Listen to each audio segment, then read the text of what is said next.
Salut à tous, c'est Hanks, j'espère que vous allez bien. Aujourd'hui on se retrouve pour une nouvelle vidéo sur CDS. Comme vous avez vu dans le titre, on se retrouve pour une vidéo guide pour les 3 premiers étages du Piaf.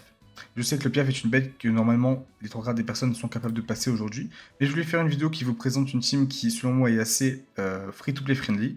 Et surtout qui va vous permettre de la passer peu importe votre box. Donc la team, ça sera une team humaine à base de Lancelot Shae en termes de pur DPS. On aura Roxy qui est principalement là pour ajouter les rebonds sur ses mono-cibles. Et un Asciens qui sera là si jamais vous avez besoin de PV. Et aussi pour sa spé qui va énormément augmenter vos stats off et vos stats défensives. Je précise quand même tout de suite, ça sera une team qui sera un minimum spé dependent. Parce que forcément, là-haut de Lancelot va scale sur sa spé. Et les stats offensives augmentées par Nasciens vont aussi scale sur le niveau de spé. Donc en l'occurrence, vu que j'ai les deux spécies, ça va être quelque chose qui va être, on va dire, un peu aberrant en termes de dégâts. Mais c'est normal si jamais vous avez moins de damage sur les AO de Lancelot, ou tout du moins sur les autres cartes après une spé Nasciens. En termes de stuff et de link, moi je suis parti là-dessus.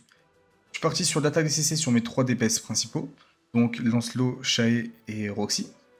Comme vous le voyez, au milieu j'ai mis des pièces DCC en R, DCC avec ce stade Def Crit.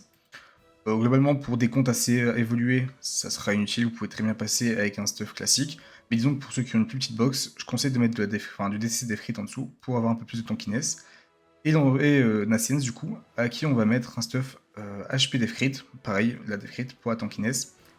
En termes de link, j'ai mis des links assez basiques. Sariel sur Lancelot, Samnak sur Chat. Samnak, pour ceux qui n'ont pas forcément de spé dessus, ce que je peux comprendre, vous pouvez très bien juste mettre un link d'un personnage qui a un stuff attaque DCC, qui vous apportera beaucoup d'attaques. Sur Roxy, j'ai mis Maël. Et pour terminer, j'ai mis un terminal link sur Nasciens. Et Scanner UR peut être très bon aussi pour son augmentation de PV. Sur les stuffs des links, des stuffs assez basiques, attaque DCC du coup pour les personnages qui ont besoin d'attaque, et un HP pour Tarmiel, pour augmenter les HP de Nasciens. Cette deux cartes, personnellement je suis parti sur le set de cartes 53. Si jamais vous ne l'avez pas, ou que ça passe pas, vous pouvez très bien partir sur le set 38 humain, qui va un peu vous aider à tanker un peu mieux, et sinon le set 40 qui augmentera vos dégâts. Donc maintenant que je vous ai présenté la team, je vais vous faire un guide aussi pour chaque étage, je vais vous montrer un peu le gameplay, etc. J'aurai pas forcément le gameplay de tous les comptes, je le reprécise une fois, un compte qui sera un peu plus, un compte un peu plus petit que celui que j'ai, devra parfois passer plus de tours, ou peut-être utiliser plus souvent des spé ou autres. Typiquement Aspen Asciens, c'est pas un problème, tant que vous passez c'est le plus important. Euh, Déjà ce qu'il faut savoir c'est que pour l'étage 1, phase 1 et 2, il n'y a rien à savoir du tout, c'est-à-dire que la bête est assez classique, on va juste taper tranquillement, et commencer à stack du coup, à stack notre chat. Là on peut skip. Donc comme je l'ai dit, il n'y a vraiment rien à savoir, il n'y a pas de damage cap, il n'y a rien. Et en plus avec les dégâts qu'on a sur le rebond grâce à Roxy, c'est assez rapide et assez simple. Donc le but ça va être je pense pour la majorité des comptes, ça va être de stack chat pour qu'elle puisse avoir un maximum de DPS, que ce soit phase 3 et phase 4. Même si comme je le dis aujourd'hui c'est plus forcément nécessaire. Et vu la team, vous avez dans tous les cas énormément de dégâts, vu que vous avez des rebonds sur quasiment toutes vos cartes, à part la haut de Roxy.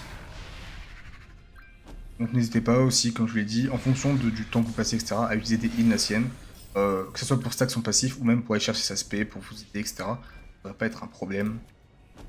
Voilà, comme je vous le disais juste avant, logiquement je devrais pas avoir trop de difficultés.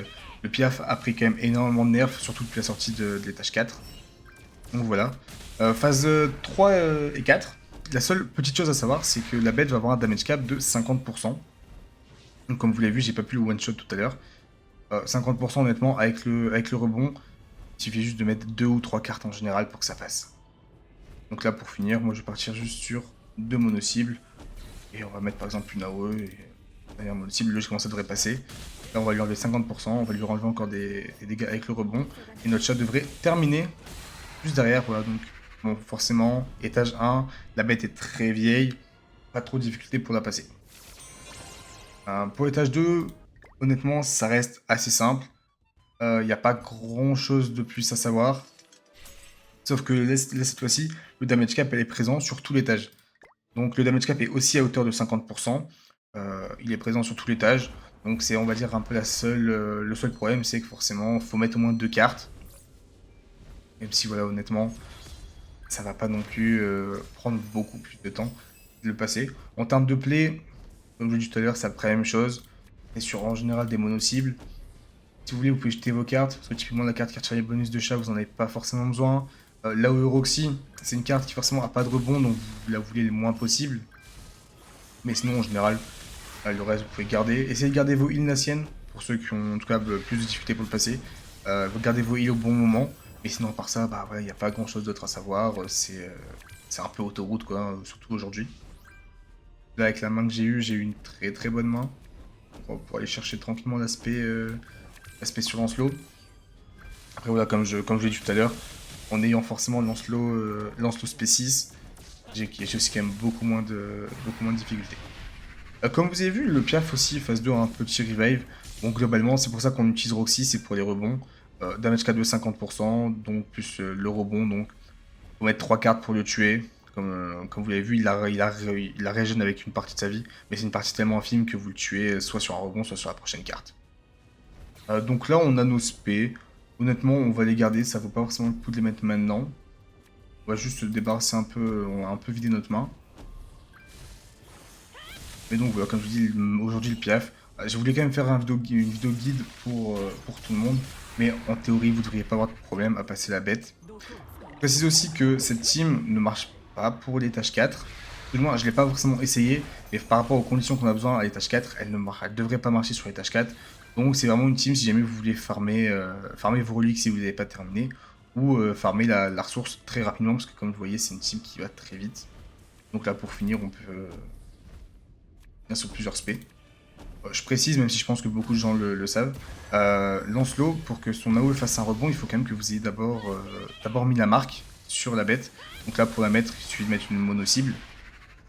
Et ça va mettre une marque qui, derrière, du coup, va vous permettre d'avoir un rebond sur l'AOE. Bon, ça, c'est quand même quelque chose d'assez classique. Bon, du coup, on va pouvoir arriver sur l'étage 3. L'étage 3, je vais être honnête, la seule chose qui change entre les étages d'avant et cet étage-là, c'est le damage cap. C'est-à-dire que phase 1 et 2, on va avoir le même damage cap, un damage cap à 50%. Donc encore une fois, bah, ça va être assez facile, même si la bête a un peu plus de résistance, donc devoir mettre peut-être un peu plus de cartes. Et la seule différence, c'est que du coup, pour les deux dernières phases, on va passer sur un damage cap à 35%. Donc on va devoir mettre à chaque fois 3 cartes pour être sûr de le passer, même si, comme je vous le disais encore une fois, avec le rebond, ça devrait pas être un problème. Et en général, vu la team qu'on est en train de jouer, on est quasiment sûr que tout du moins nos 3 DPS vont pouvoir aller chercher le damage cap sur leur carte. Donc là, on va faire encore une fois un play assez classique. On va faire double mono-cible, on va jeter du coup la carte dont on n'a pas besoin, et mettre là où est Lancelot, principalement pour être sûr de kill, même si comme je vous le disais tout à l'heure, entre le damage cap qu'on met et en plus les rebonds, en général on n'en a pas besoin. C'est du terrain justement pour chaque phase. Surtout que là on est encore sur un damage cap du coup à 50%, jusqu'à cette phase ici. J'en ai pas parlé, mais comme vous le savez sur les bêtes démoniaques, on peut avoir certains passifs qui vont être débloqués à certains moments. Donc pour le Piaf, honnêtement, je pense qu'aujourd'hui, vous n'avez pas forcément besoin de vous prendre la tête. En règle générale, je pense que n'importe quel passif vous permettra de le passer. Comme ça, il faut faire gaffe, il va vous renvoyer un peu de dégâts. Honnêtement, par rapport à ce que vous avez régène, c'est pas trop problématique. Donc là, j'ai pas une très bonne main. Donc le meilleur play que je peux faire, c'est juste de faire des monocibles pour stacker un maximum ma chae. Et après, du coup, taper avec. Même si vous voyez déjà que même la sienne peut faire quand même des dégâts suffisants, surtout avec le rebond qu'on a du coup derrière de Roxy. Donc là, on va passer tranquillement sur la phase 3. Donc comme je vous l'ai dit, à partir de la phase 3, il va y avoir du coup un damage cap à 35%. Donc on va être obligé de mettre, on va dire, 3 cartes, 3 monocibles à chaque fois. Ou tout du moins, mettre une AOE Lancelot pour le rebond. Là par exemple, on peut passer comme ça, logiquement ça devrait le faire. Et encore une fois, n'oubliez pas de mettre des mots cibles avant de taper avec la carte de Shay.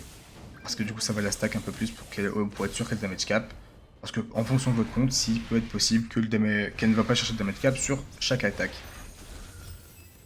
Et donc là du coup pareil, phase 4. Comme je vous disais jusqu'à tout à l'heure, on n'a aucun problème, c'est toujours la même chose. Juste le damage cap à 35%, on met quelques cartes et on devrait passer sans trop de problème. Pas forcément chacune des cartes qu'on va dire de Lancelot, ou même Roxy qui reste un perso qui commence à être assez vieux, Roxy peut aller chercher le damage cap à chaque fois. Donc là, en fonction, il va pouvoir reproc un passif ici, comme vous l'avez vu. Donc là, le passif qu'il a eu, donc qui est étage 4, étage 3, pardon, phase 4, c'est un revive à 50% de sa vie. Mais comme je vous l'ai dit, avec le rebond, bah là, vous avez bien vu qu'on a quand même plus le T1. Et je finis avec mes persos quasiment full life. La majorité des PV que j'ai perdu, c'est sur les rebonds. Donc vous voyez que la team passe assez bien. Donc voilà, c'était un peu tout pour ce guide. C'était une vidéo assez rapide. Et j'ai essayé de dire le maximum de choses que j'avais à dire sur la bête. Parce que forcément, c'est une bête qui a été énormément nerf ces dernières années. Donc aujourd'hui, il n'y a plus grand chose à savoir. Mais voilà, je me suis dit que ça pourrait toujours être intéressant de vous faire une vidéo là-dessus.